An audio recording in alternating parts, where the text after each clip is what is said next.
Free African nations just built their own banks, quietly, without asking the IMF, France, or anyone else. No news coverage, no outside funding, no approval, just silence, and a bold new financial weapon. But what exactly did they create, and why is the West avoiding the conversation? Let's find out. Something monumental just happened in West Africa, a low-key declaration that hardly made the news. At first glance, establishment of a new financial organization by three landlocked nations appeared to be a straightforward regional endeavor. But if you look a little closer, you see that this wasn't your typical situation. This was the kind of breakaway that shakes the foundations of established systems. Nigeria, Burkina Faso, and Mali, nations that are frequently reduced to statistics concerning insurgency, coups, and poverty, have just taken a risk. They established their own regional bank. The Confederal Bank for Investment and Development is the name of the organization. Don't be fooled by the bureaucratic nomenclature though.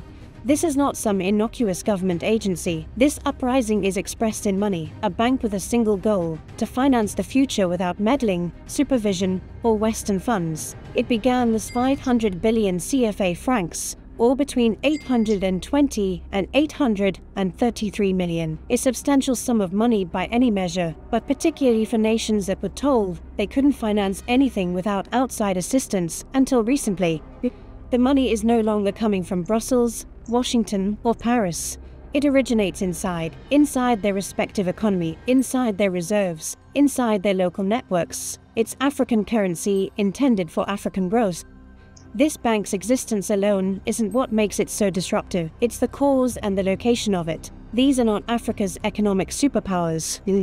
These nations are in the Sahel. Countries caught in geopolitical turmoil, deserted by international allies, and subjected to sanctions. Nevertheless, they have accomplished something that experts claimed was impossible in spite of the pandemonium. They are taking charge of their economic future by subtly constructing the instruments of sovereignty rather than by demonstrating in public places. The ribbon-cutting ceremony was not ostentatious. No international dignitaries at the gala. Investors were not the target audience for the launch. It was not an aesthetic issue, it had to do with intent. This type of desire indicates that something more significant is happening. These nations are no longer in need of assistance. They're saying that they don't require it, and they're doing it with deeds rather than words. Free nations that were formerly a part of the Francophone West African economic system, linked to the French-backed CFA currency, and intricately involved in organizations such as ECOWAS and the West African Economic and Monetary Union, would be served by the Confederal Bank. However, since 2023, these same nations have begun to reorganize their relationships, expelled French soldiers, and withdrew from ECOWAS. As a result, when they claim to have constructed a bank, it's not just a bank. Rather, it's the last phase of their exit strategy, an indication that they won't be returning. This is when the narrative becomes even more disturbing for everyone watching. This was more than a reaction to loneliness. The escalation was planned. Following economic pressure, political exclusion, and sanctions, these countries took an uncommon step in global politics. They ceased to respond and began to construct. They did not respond with diplomatic outrage or threats. In response, they produced something material that increases their independence, decreases their vulnerability, and makes them more difficult to manipulate. You must consider what this bank replaces in order to comprehend the scope of what is taking place. For many years, donor-backed initiatives run by non-governmental organizations and foreign contractors, as well as organizations like the World Bank and the African Growth Bank, have shaped the region's growth. These collaborations' fine language frequently required ceding authority, changing regulations, and agreeing to scrutiny by those in charge of the finances. That script is reversed by the Confederal Bank. It returns decision-making and funding to the local community. Furthermore, this move isn't symbolic. It is designed to finance actual projects, infrastructure, industrial growth, and agriculture, sectoral areas that the IMF is consistently too slow to support and too fast to politicize. You don't have to establish your creditworthiness to a Western economist who has never been to a Sahelian village when you work with this bank. No need to fulfill growth goals formulated in boardrooms abroad. The only prerequisite is that the initiative benefit the local community rather than international investors. The West's lack of response to this action says a lot. There is no media frenzy, no expert committees questioning how this would impact the stability of the region, and no outcry. It seems as though the only remaining tactic is to act as though it never happened, because recognizing this bank is recognizing something far riskier than a simple financial transaction. It entails recognizing Africa's capacity to develop its own system, that the three coup nations are capable of planning, coordinating, and taking the lead. Therefore, the Confederate Bank enters the scene quietly and defiantly rather than with much fanfare. It's not ostentatious. It doesn't want to make headlines. However, it is designed to endure, and more significantly, to expand. The question now is, why did they do this? You need to look beyond the numbers to see why Burkina Faso, Mali, and Niger established this bank. Ambition was not the source of this. Exhaustion gave birth to it. Something finally broke after decades of waiting, cooperating, and conforming to development partners' expectations, not in outrage or protest, but in clarity. These countries didn't decide to establish banks overnight. They came to a conclusion that few others have dared to express. There has always been a rig in the game. The Sahelian people were told for years that foreign help would bring them salvation. Every new government was supposed to shake hands with Benin diplomats, who managed the aid flow, pursue reform packages, and demonstrate its allegiance to foreign financiers. It started to happen frequently, a tiresome, embarrassing ritual. Although leaders changed, the regulations remained same. Borrow, and act as though it's helpful. What did they receive in exchange? Airports that never got going, roads that didn't lead anywhere, initiatives that terminated quietly after ribbon cuttings. For the headlines, the appearance of development was sufficient, but not for the people.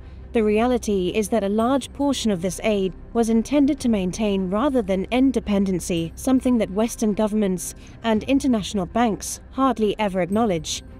They ceded their policy space in return for loan. They gave contracts to foreign companies in return for assistance. They saw the sovereignty erode in the name of cooperation. They were instructed to wait each time they requested agricultural investment. They were told it was too dangerous each time they suggested local industry. However, the money came in every time a multinational corporation sought access to its uranium, cotton, or gold. Mismanagement is not what that is. That system is operating precisely as intended. Additionally, these nations have had enough. For this reason, their decision to construct their bank was emotional as well as strategic. The goal was to restore the dignity that had been damaged by years of financial dependence. We're no longer asking, it was about conveying a message. They do not oppose progress, they are turning away from the developmental paradigm that initially caused their dependence. However, this uprising has a deeper dimension than just financial. The world rejected the Sahel States Alliance, AES, as a defensive pact when these three nations founded it in 2023. After being suspended from ECOWAS, they need something to stay afloat. However, desperation did not give rise to the AES. Alignment gave birth to it. Africa can no longer afford to be tactful about its pain. According to this political, cultural, and intellectual alignment, that is what binds Chiani, Guita, and Traoré together. They control narratives in addition to ruling nations. Narratives that defy filtering by donor-funded media outlets or Western folk groups. They have said unequivocally that their revolutions are psychological as much as military. Their goal is to convince their people that the days of constantly looking out are over and that waiting is no longer necessary. Therefore, in the Western sense, this bank is not a financial entity. It resembles a machine that tells a counter-narrative. It rewires the concept of development. These leaders are deciding to demonstrate its value to their own people rather than to international investors. They're creating mechanisms that enable day-to-day living to go on without begging, rather than adjusting GDP to improve credit rating. But don't get me wrong, this was more than simply internal annoyance. A trigger was present. The mask came off when France withdrew its troops, imposed sanctions, and stopped providing aid. As a result of their refusal to adhere to democratic standards, these countries realized then that their friendship with the West was not unconditional, that the assistance ceased as soon as they disobeyed, and then something came up that altered everything. Were we ever genuinely sovereign if they could cut us off so easily? At that point, the bank's concept became a line in the sand rather than a side project. Additionally, this promise held true throughout time, in contrast to many other post-colonial ones that did not, because it was based on memories rather than ideology. the recollection of how their currencies were manipulated, their economy plundered, and their futures secured by beaming technical specialists and diplomats. They're remembering, not paranoid. They did, in fact, construct a bank. They actually constructed a wall though, a barrier between their future and those in charge of it in the past, and that wall suddenly appears dangerous from the outside, since it is, not to progress or peace, but to the whole system that ensured these countries never had the means to dream without authorization. They stopped dreaming under other people's roofs and constructed the bank. However, what would this bank do in reality? Thus, they constructed it as a guide for the future, as much as a rejection of the past. It's hardly a vanity project though. This is not a revolutionary monument. Money, materials, machinery, and brains are all intended to be moved by the Confederal Bank for investment and development. It's not here to make an impression, it is here to make the necessary repairs that no one else would. The West discussed infrastructure investment for years. However, there are still potholes and dusty roads connecting these three nations.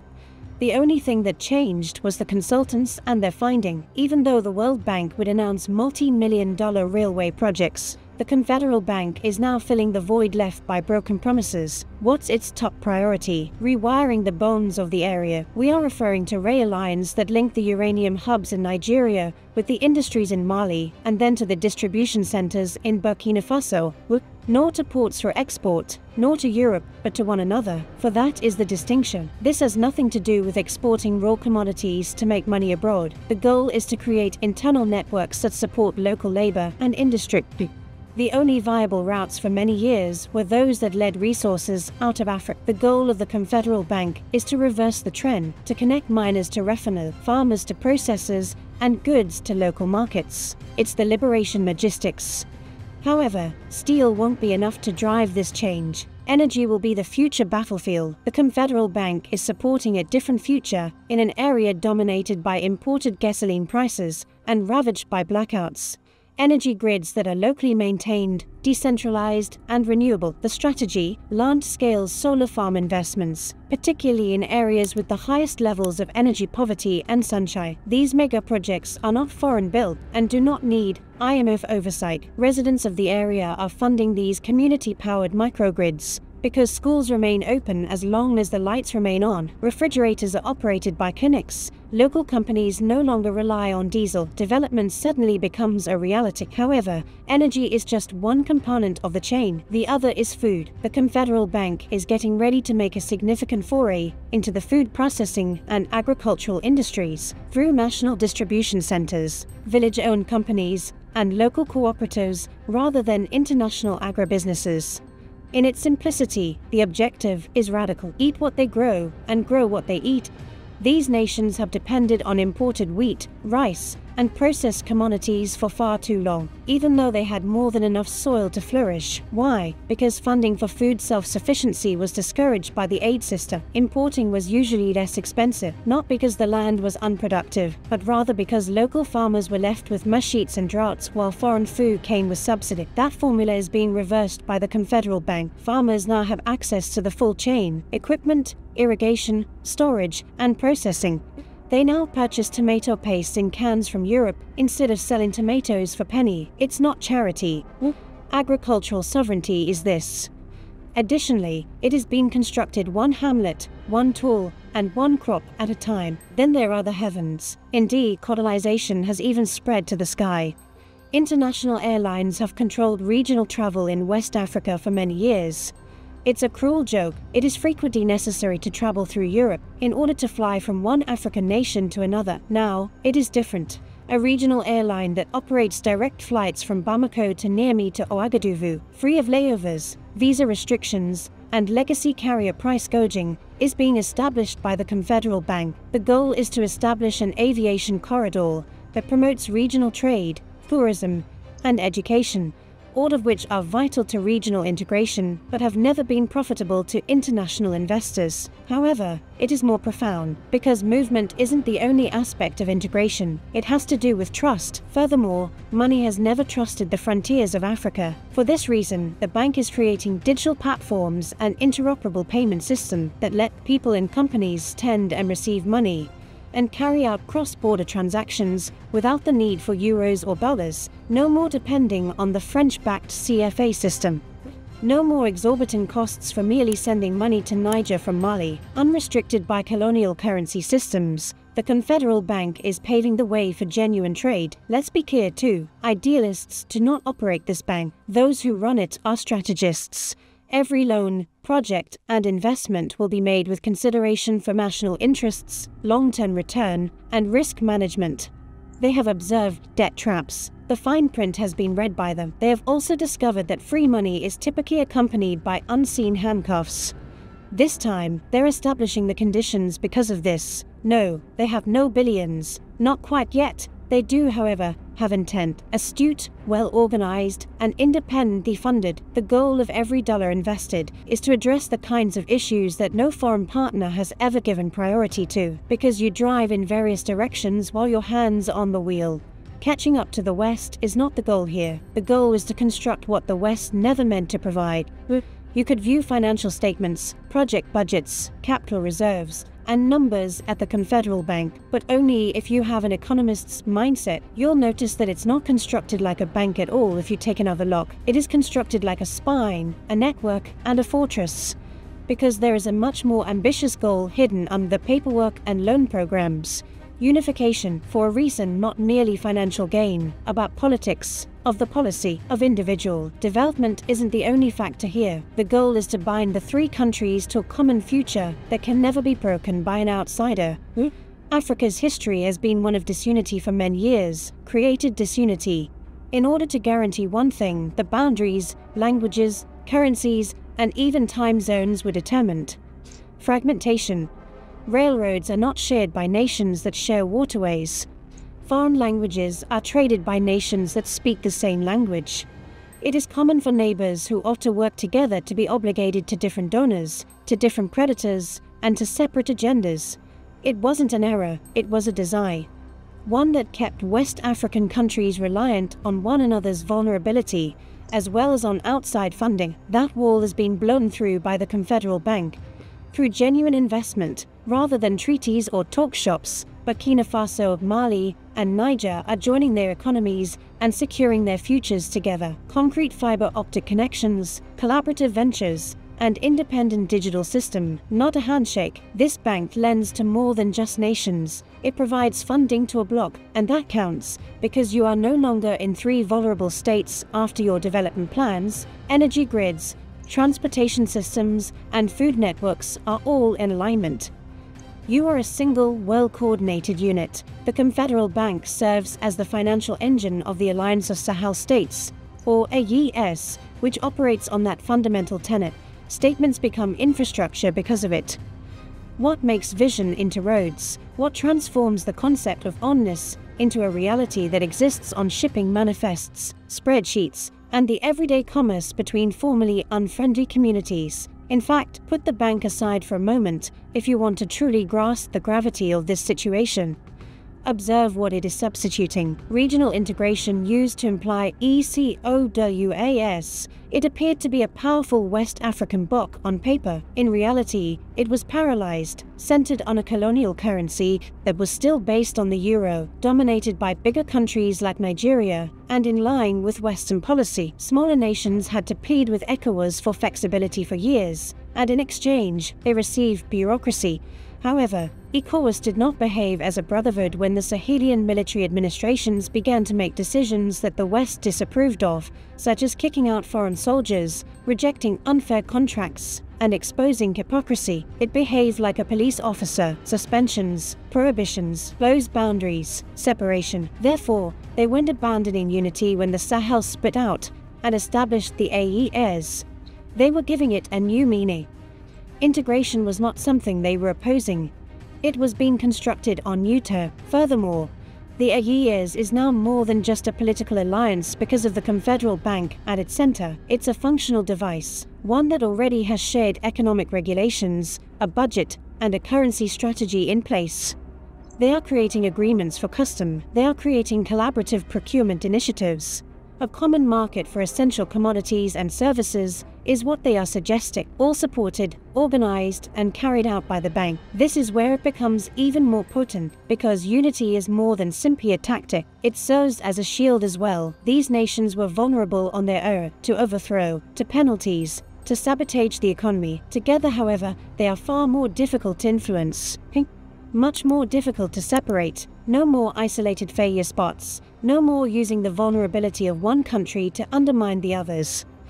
Mali took over when Burkina Faso was cut off from aid. Alternative trading avenues were provided by its AES partners, while Niger was subject to sanctions. Additionally, they no longer have to defend themselves to uncooperative lenders thanks to a regional bank. Every time a Western organization modifies its governance standards, they are not required to restructure their economy. A closed loop has been established by them, one of self-determination, not for secrecy, and the entrance is the bank. You must abide by the AES's regulations if you wish to access opportunities, capital, and markets within this bloc. Not in Washington, not in Paris. Brussels, no, the roles are reversed. African countries are establishing the framework for the first time, and other countries will have to choose whether to join on their term. It's more than just a change in policy, that's a postural shift. The Confederal Bank is more than just a financial organization because of this. It serves as a political tool. Africa now has a fresh tool for assertion rather than reaction, for creating reality rather than merely reacting to it.